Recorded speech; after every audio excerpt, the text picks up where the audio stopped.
అందరికీ నమస్కారం. Welcome to Bharati media. YS Sunitha Reddy ఎవరైతే ఉన్నారో ఆవిడ సైబర్ క్రైమ్కి ఒక ఫిర్యాదు చేశారు. వర్రా రవీందర్ రెడ్డి అనే ఒక అతను సోషల్ మీడియాలో పోస్టింగ్లు పెట్టారు. ఏంటంటే శత్రుశేషం ఉండకూడదు, ఇద్దరిని లేపే అన్నాయి, ఎన్నికలకు పనికొస్తారు అంటూ పోస్టింగ్లు పెట్టారు. దీనికి సంబంధించి వైఎస్ సునీతారెడ్డి సైబర్ క్రైమ్ను ఆశ్రయించారు.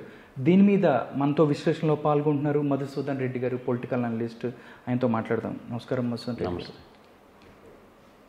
సార్. ఏంటి సార్ అంటే ఒకే ఒక లైన్ సార్, మనం దీని గురించి మాట్లాడుకునేటప్పుడు శత్రుశేషం ఉండకూడదు, ఇద్దరిని లేపే అన్నాయి, ఎన్నికలకు పనికొస్తారు అంటే దీన్ని ఎలా చూడాలి? ఇంత క్రూరమైన పోస్టింగ్లు పెట్టడం అనే దాన్ని మీరు ఎలా చూస్తారు? ఇప్పుడు మనకి భారతదేశంలో ఒకటి ఉంది బ్రదర్ సార్. భారతదేశం మనం బానిసత్వం నుంచి బయటపడి మనల్ని ఎలా మనం రూలింగ్ చేసుకోవాలని చెప్పి మన పెద్దలు కష్టపడి మనకు ఒక కాన్స్టిట్యూషన్ ఇచ్చారు. దాంట్లో వివిధ అంగాలు ఉంటాయి. వాటిలో ఒకటి కాన్స్టిట్యూషన్, పార్లమెంటరీ వ్యవస్థ, తర్వాత మనకి CAG control audit general, UPSC services, ఇలా మనకి భారత రాజ్యాంగంలో అన్ని వ్యవస్థలు ఉంటే మనకి ఫండమెంటల్ రైట్ అనేది ఒకటి ఉంది. ఈ ఫండమెంటల్ రైటు ఆర్టికల్ 12 నుంచి ఆర్టికల్ 35 దాకా ఫండమెంటల్ రైట్స్ ఉంటాయి, 32 వరకు.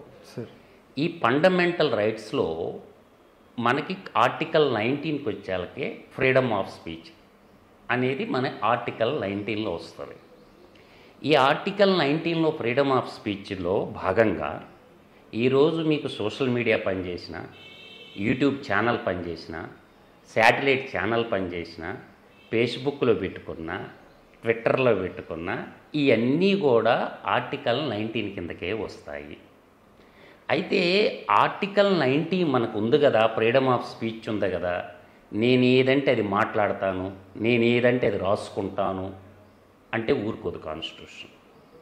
మనలో ఉన్నటువంటి ఇంటర్నల్ ఫీలింగ్ ఏమన్నా ఉన్నా కూడా సమాజానికి హితం చేసేటటువంటి, సమాజానికి ఉపయోగపడేటటువంటిది, సమాజానికి ఏదైనా కదా, మత సంబంధమైన విషయాలు కావచ్చు, రాజకీయ సంబంధమైన విషయాలు కావచ్చు, వాటిల్లో సహేతుకమైనటువంటి విమర్శలు, సహేతుకమైనటువంటి ఆర్టికల్స్, శాస్త్రీయబద్ధమైనటువంటి చట్టం ముందు నిలబడే రాయాలి. కానీ ఏ పోస్టులు అంటే నేను ఆ పోస్టులు పెడతాను అంటే దాని మీద that is the crime, that is the crime.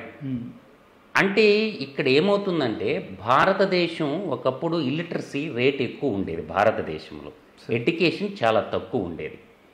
అప్పుడు మనకి స్వతంత్రంగా ముందు సంస్థానాధీశులు ఉండేవాళ్ళు, బ్రిటిష్ వాళ్ళు అండర్ 14 సంస్థానాలు ఉండేవి. 565 స్వతంత్ర సంస్థానాలతో పాటు 3 స్వతంత్ర రాజ్యాలతో పాటు, మీరు ఇది బాగా అర్థం చేసుకోవాలి ప్రజలు. అప్పుడు 14 ప్రిన్స్లీ స్టేట్స్ ఉంటాయి. అంటే దేశ విభజనలో భాగంగా పాకిస్తాన్, బంగ్లాదేశ్ అటు వెళ్ళిపోయింది.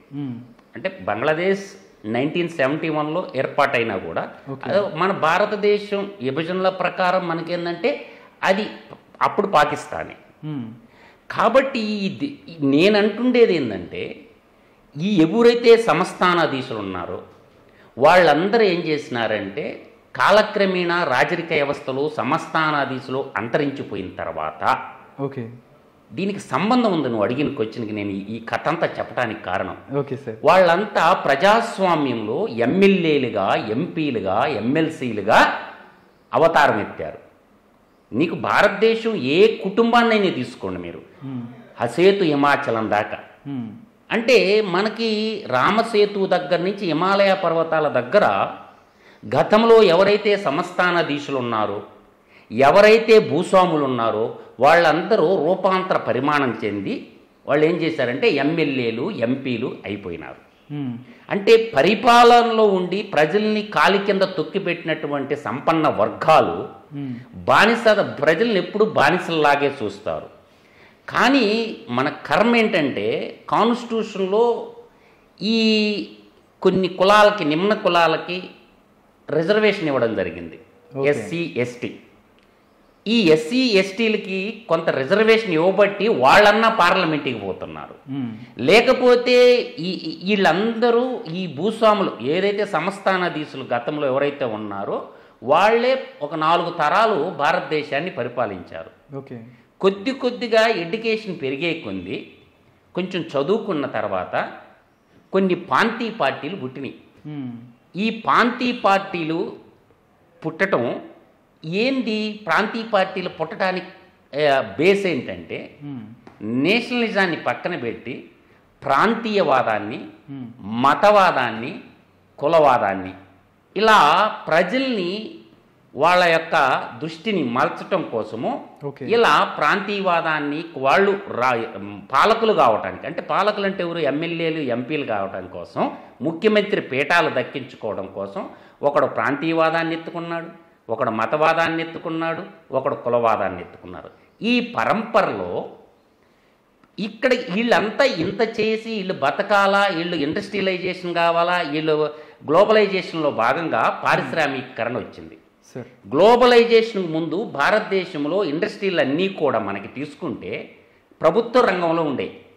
ఈసీఎల్ తీసుకోండి, బిహెచ్ఎల్ తీసుకోండి, ఐడిఎల్ తీసుకోండి, బీడిఎల్ తీసుకోండి, ఐడిపిఎల్ తీసుకోండి, తర్వాత డిఆర్డిఓ తీసుకోండి.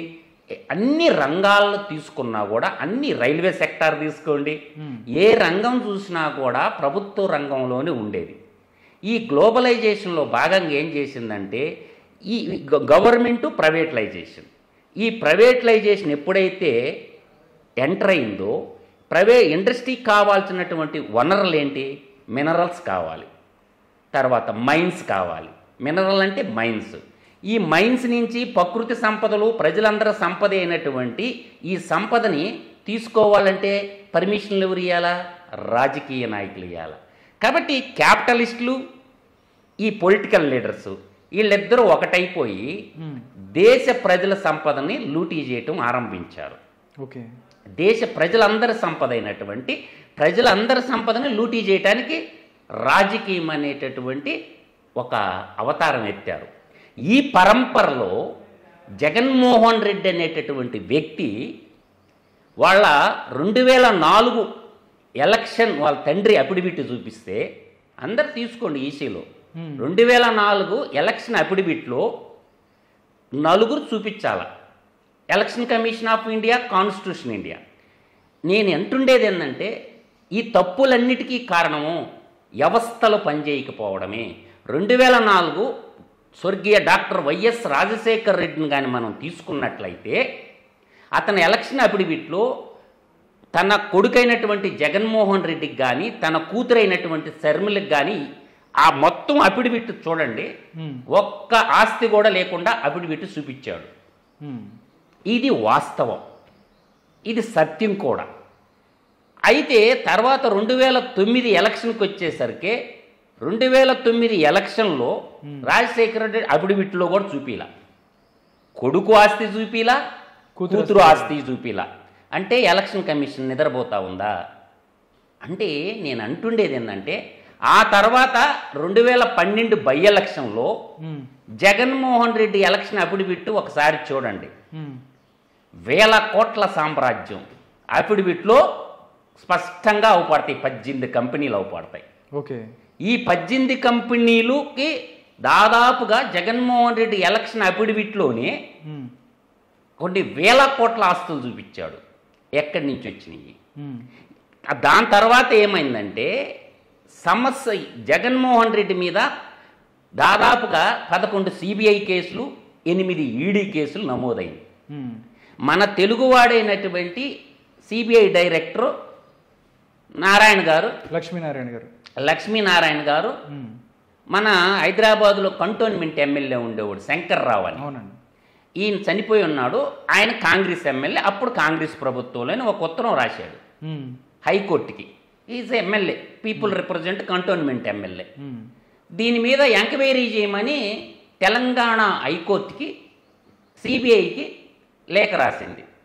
అప్పుడు లేఖ రాసినప్పుడు దీని మీద ఈడీ, సిబిఐ ఎంక్వైరీ మొదలు పెడితే తువ్వే కొంది మొత్తం వస్తానే ఉన్నాయి.